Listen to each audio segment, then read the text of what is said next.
You need to be fast as a broker. You need to be smart. You need to be nimble, and you need to be quick. The Northeast is a big part of this organization. Tell me a little bit about what you're doing. 60% of the new business came over from P&C producers. I see that the client relationship is critical. It's a force multiplier. You know, you stepped into a really big role for us at Epic.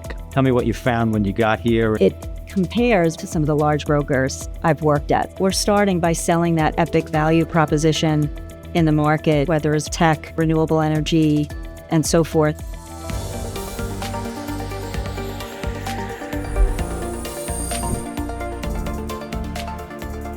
Welcome to Take 5. This is Epic's Spotlight series on introducing new leaders, product experts from around the Epic ecosystem. I'm excited today to introduce Beldy Torborg, who recently joined us. She is heading up president of the Northeast region. Very excited to have you, Karen. Before we jump in, I'd just like to kind of outline some of the long and established experience that you have had in the brokerage business. You started on the underwriting side and then spent a long career at Marsh & McLennan. So why don't you tell us a little bit about how you went through that part of your career, and we'll talk about how you got here. Well, again, I joined as an underwriter, commercial lines underwriter. I did that for about 6 years, serving the middle market. And the way I've approached my career is always to sort of look for the next opportunity, not be afraid of taking risks. So I thought it was time that I learned a little bit more about larger type clients and the brokerage side of the business. So I was recruited by Marsh & McLennan, and I joined Marsh & McLennan then in about 1993. At Marsh, I started my career more as a technician, that was my comfort zone. But I was recruited eventually to join sales and join private equity. There were a number of leaders that thought I should not make that move right away and that I should stay in my large line casualty role, but I took the risk. I took the opportunity. And that was sort of the rest of it was history. There's a common thread here with somebody that's sitting downstairs from us today, Mr. Phil Moyles, who was in that PM business, and you spent a lot of time working. You mentioned specialization. You ended up in the private equity part of that. Tell me what actually led you then to find Epic. I always admired Epic after the first investment by Carlyle, because I had studied the private equity industry. But it really was the first time I had heard about Epic. Obviously, you said I know Phil Moyles, so I know some of the leaders in the organization, and they had talked to me about where the company was going. Specialization was a core area of focus of mine. Watching Epic as it acquired companies that served both middle market clients and Fortune 1000 clients was very appealing. It spoke to my background and ultimately was a good complement to my experience on the private equity side. So for me, it was an opportunity to take that experience and join a company that had a great platform, was going places, and had the financial flexibility, being owned by private equity, to be nimble in an environment that really requires today, with all of the consolidation going on, you need to be fast as a broker. You need to be smart, you need to be nimble, and you need to be quick. You know, you stepped into a really big role for us at Epic, the largest single region outside of our individual businesses, the Northeast region, which is a compilation of a lot of different areas of specialization and territory everywhere, I think from New England down through the Mid-Atlantic territory today. Tell me what you found when you got here, and what do you think of Epic now that you're on the inside and you start to see the resources what you found? Well, it's interesting. You know, there are really two, Epic now, after having watched it from afar and joining the company, there are two distinguishing sort of areas that are really appealing. One is that intimate relationship with the client that everyone spoke about when I joined, but now I see it. I see that the client relationship is critical. It's a force multiplier for Epic and for all of us here, whether it's in a specialty or in just sort of, generalized businesses. That intimate client sale, the team sale, and the commitment to having an intimate relationship with the client, knowing the client very well, is, as I said, I think it's a force multiplier for the future, and I think it will carry us through this journey in this highly competitive market going forward. The other is the people-first culture, and I'll tell a funny story. When I had my first all-hands call, I talked about clients being at the center of everything we do, And after it was all said and done, the number one sort of constructive criticism that I got was that I never said people first. And to me, that was very compelling because it through every level in the organization, it's very important. And I think it's a very real part of our culture. So they've been listening. They've been paying listening. attention. Absolutely. They cool. corrected me, which I also liked, which speaks to the organization being flat and people feel comfortable speaking up. And, I pivoted right away.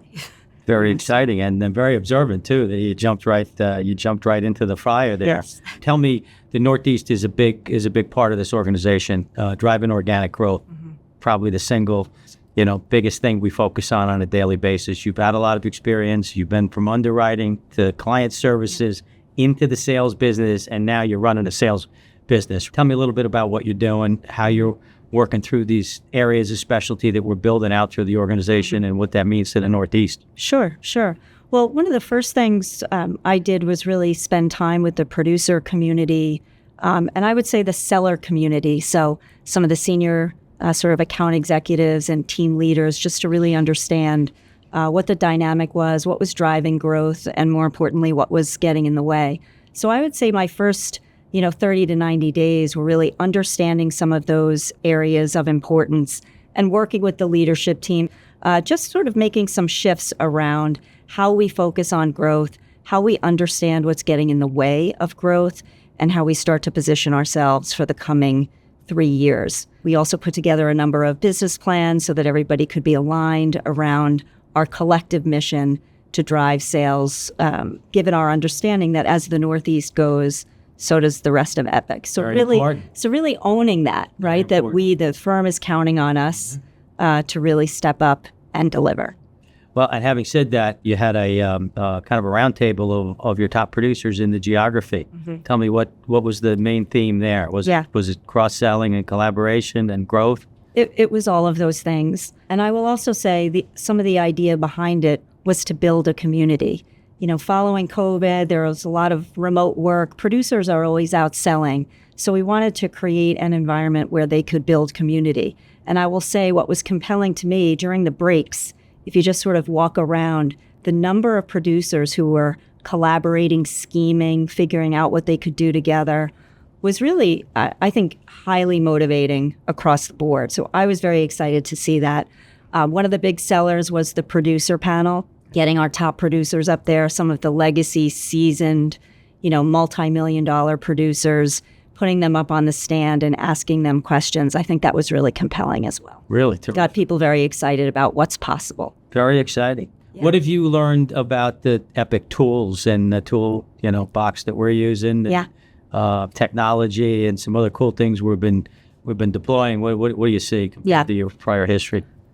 Well, I think the fact that we are very nimble and can plug and play looking at the various technological solutions that are out there and delivering them to clients is very compelling. So what's inspired me is that our team, including our most recent hire for the client-facing analytics, is really dedicated to helping us figure out what that could look like for our clients. So I think it compares very well to some of the large brokers I've worked at. So I don't look at it as one is better than the other. The large brokers have been working for a long time building within, and I think we are comparable in terms of where we're at and how we're thinking about using the analytics with very specific, customized solutions for clients. Everything we're doing around telematics, for example, in the transportation space, how we're thinking about client risks as they evolve, and then applying the tools so that we can help these clients, mitigate risk and prepare for the future themselves. Yeah, very well said. What advice would you share with clients and incoming clients, new opportunities for Epic here in the Northeast? I think given the landscape that clients are facing, it's a dynamic risk environment. The technological revolution is shifting everything they do, their workforce strategies, their business strategies. They need to pivot, even away from strategies that help them be successful to start. So as risk advisors, we need to be that nimble.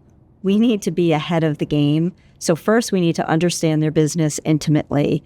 Second, we need to help them sort of build a risk strategy into their business strategy. So that's always sort of the number one way in which we can engage with clients as a trusted advisor, understand their business, and then engage very closely to help them build in a risk strategy for both people, health and wellness of their employees, as well as their strategic objectives. Along the lines of collaboration, cross-selling, we talked about employee benefits and how it all fits together. We're spending an inordinate amount of time focused on bringing in new talent and recruiting within the Epic world. How are you seeing that impact what you're doing in the Northeast, and how are you guys going about it?